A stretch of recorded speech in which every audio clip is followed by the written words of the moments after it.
That's a good one. This is 11.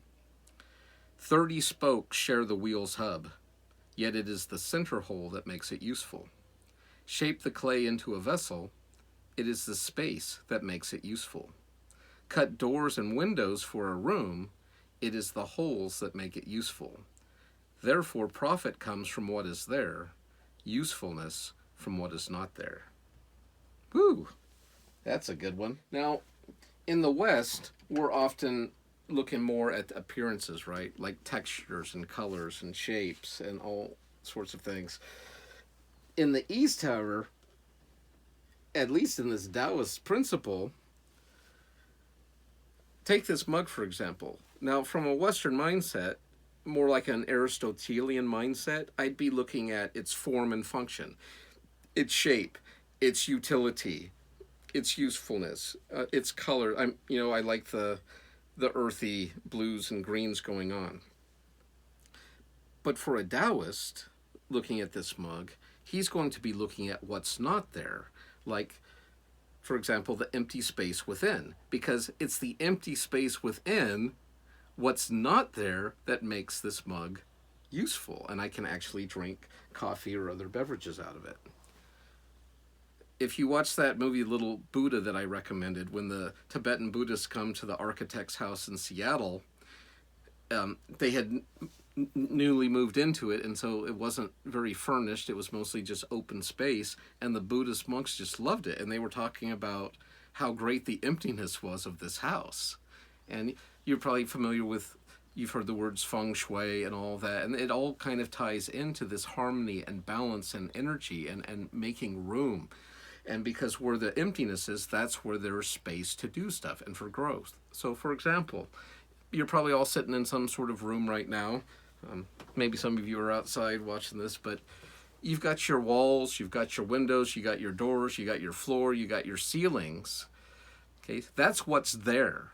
But it's what's not there, the empty space between the walls, the floors, and the ceiling, that allows me to have this video and have this talk with you all, a place for me to be and to dwell. And so that's a great distinction between the Eastern and Western mindset, the view, the world of appearances, and that, that there is value to that, but also what is not there, that empty space.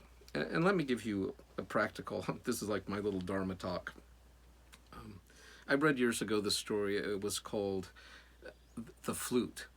And if you're familiar with how flutes are made, we got a piece of wood or a reed, and in order for music to be played through that reed, it has to be hollowed out. And so imagine, in a spiritual sense, it's like that for each and every one of us. If we are so full of ourselves that there's no room for anything or anyone else inside of us, there's no place for growth or change or development or even usefulness. We are simply self-centered, full of self, and there's no use for us, even for ourselves or others. But this idea of the flute is, the flute master hollows out that reed and removes ourselves from ourselves.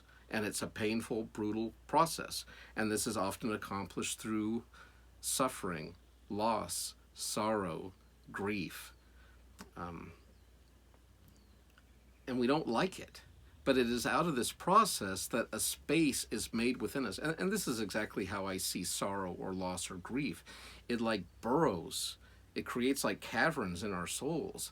But in that empty space that results from that, it can either be filled with bitterness, resentment, hate, anger, revenge, malice to try to get back at whoever or whatever caused us distress or harm or loss of self, or we can fill that with the Tao, or from a Christian perspective, with the Spirit, with the very love of God, can enter into those open spaces where God has kind of cleared us out from ourselves.